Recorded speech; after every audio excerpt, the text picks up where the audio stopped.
सभी को मेरा नमस्कार। मैं विनय कुमार मिश्र आज डीएलएड चतुर्थ सेमेस्टर की प्रथम इकाई का शेष भाग लेकर के उपस्थित हूँ। इसके पूर्व हमने अनुस्वार और अनुनासिक का अध्ययन किया था। आज हम इस इकाई में हलंत और विसर्ग का अध्ययन करेंगे। यह डीएलएड के साथ ही विभिन्न प्रतियोगी परीक्षाओं की दृष्टि से बहुत ही उपयोगी है। तो हम जानते हैं कि विसर्ग क्या है। अनुस्वार के समान ही विसर्ग एक ऐसा वर्ण है जो स्वरों के पश्चात आता है। हमारी हिंदी की वर्णमाला में 11 स्वर हैं। उस स्वर के पश्चात अनुस्वार आता है और अनुस्वार के पश्चात विसर्ग आता है। विसर्ग का जो प्रतीक चिन्ह होता है वह इस प्रकार से 2 बिंदु है, एक ऊपर एक नीचे बगल में अंकित किया जाता है।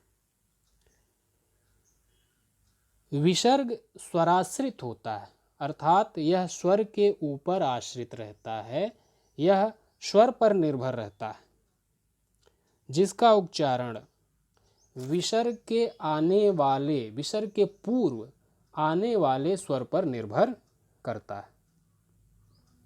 विसर्ग के पूर्व जिस भी प्रकार का स्वर वर्ण आएगा, हम विसर्ग का उच्चारण उसी स्वर वर्ण के अनुसार करते हैं। वैसे मुख्य रूप से विसर्ग का उच्चारण अह के रूप में किया जाता है।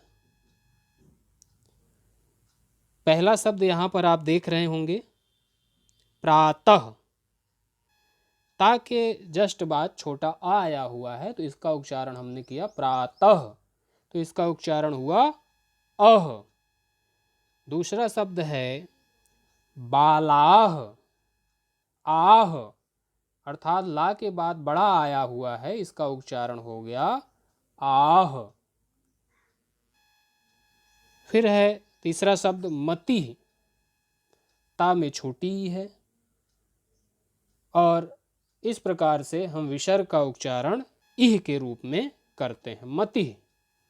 देवैः, यहाँ पर वा में ऐ की मात्रा आई हुई है, तो इसका उच्चारण ऐ के रूप में कर रहे हैं। देवैः, तो हम इसका उच्चारण स्वर के अनुसार ऐ के रूप में करते हैं। तो आप यहाँ पर देख रहे हैं कि जिस प्रकार का स्वर वर्ण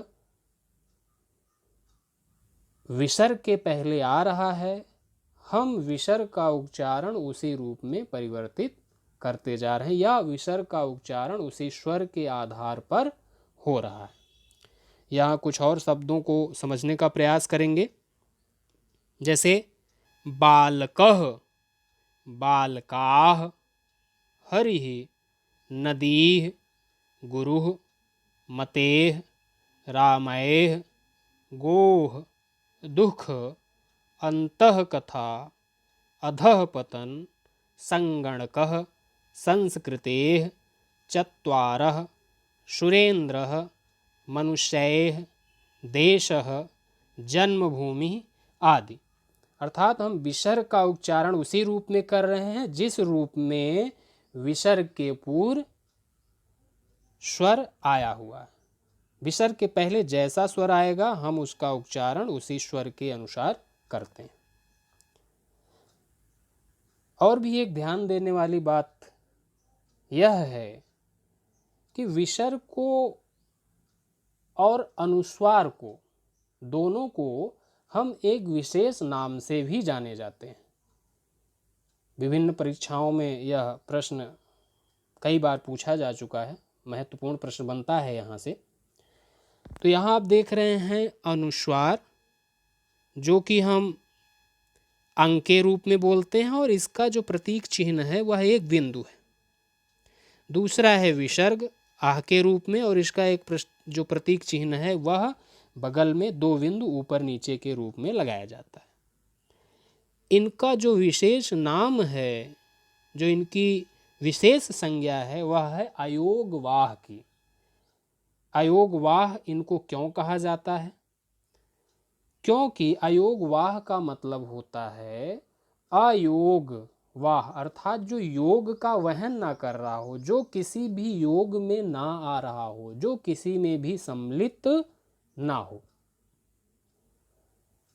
अर्थात ना तो इनकी गणना स्वर में की जाती है और ना ही इनकी गणना व्यंजन में की जाती है।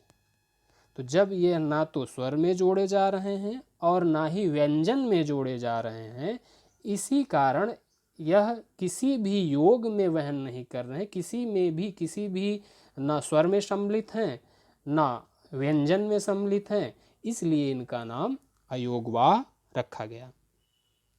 इन अयोगवाह वर्णों की संख्या कितनी है? 2 है। डॉक्टर धीरेन्द्र वर्मा ने इन 2 विशेष वर्णों को नपुंसक वर्ण की संज्ञा प्रदान की है। तो यह रहा आपका अनुस्वार, विसर्ग और अनुनासिक। आगे हम इस पार्ट में देखते हैं हलंत। हलंत क्या है? हलंत के बारे में समझेंगे। जब हम किसी व्यंजन को उसके मूल रूप में, व्यंजन को किस रूप में?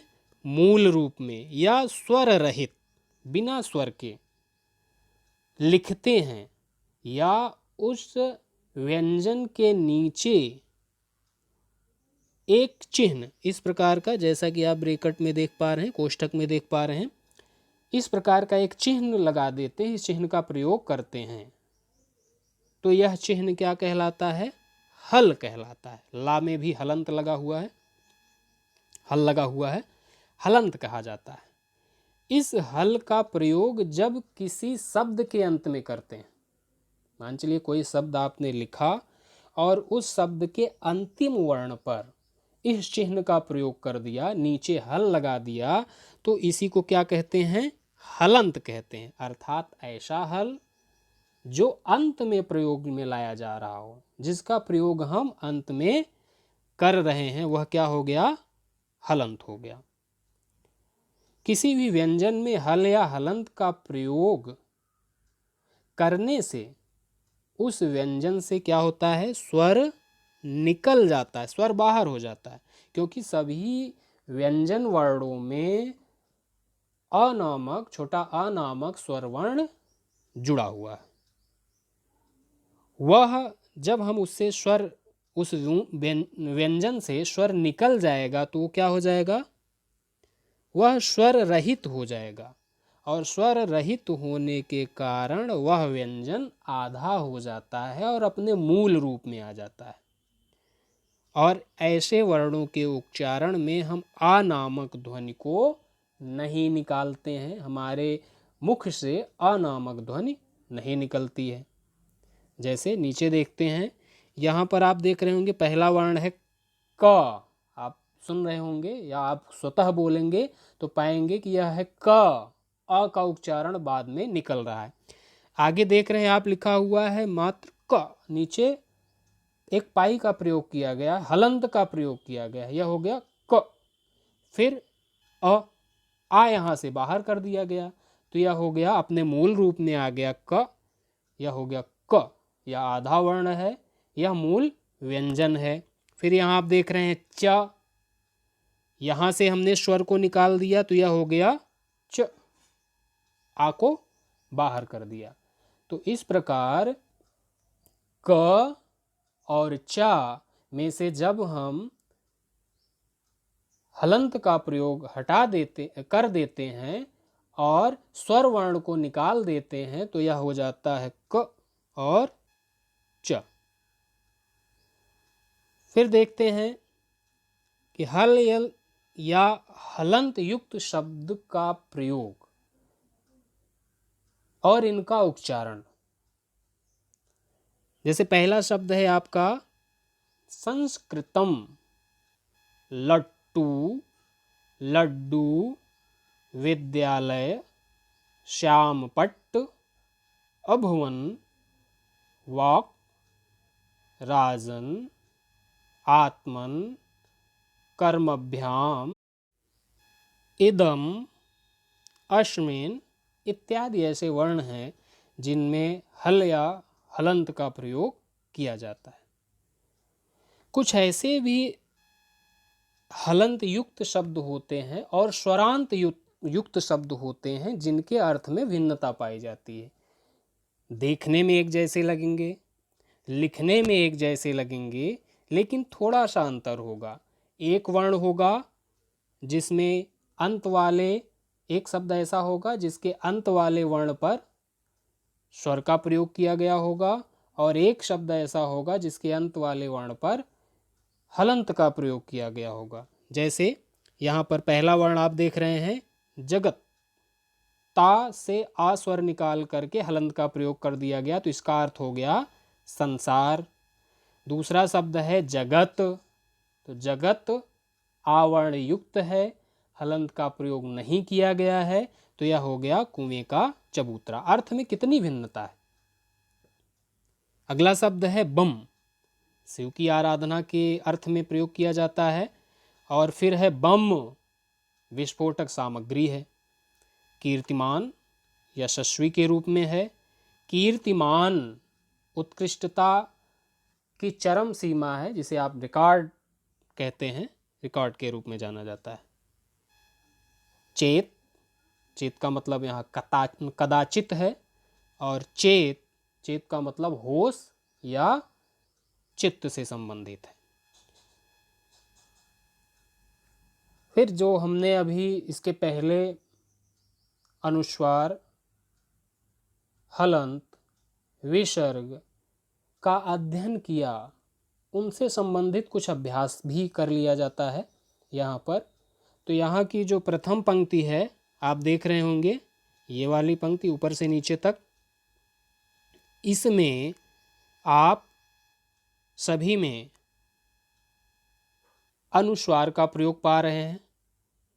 इसका जो उच्चारण है संस्करणम, सुखम, संसारे, सत्यम, उत्तरस्याम, धार्मिकम, संगणकस्य, संस्थानाम, संयमे। दूसरी जो पंक्ति है ऊपर से नीचे तक, इसमें विसर्ग का प्रयोग किया गया है। पहला शब्द है दुख, उद्योगः, संक्षेपतः, सर्वाः, प्राप्तिः, अन्यस्याः, समृद्धिः, कंदैः, पिपासायाः। तीसरी जो पंक्ति है ऊपर से नीचे तक आप देख रहे हैं, यहाँ पर हलंत का प्रयोग किया गया है। यत्, भवेत्, गरियान, स्यात्, समाचरेत्, पुस्तकम, गंतव्यम, चिंतयेत्, अहिंसा, पालनम।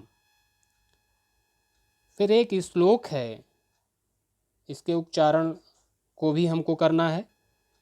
यहाँ हम देखते हैं पहला शब्द है वृत्तम, यत्नेन संरक्षेद, वित्तमेति च याति च, अक्षीणो वित्ततः, क्षीणो वित्ततस्तु, हतो हतः।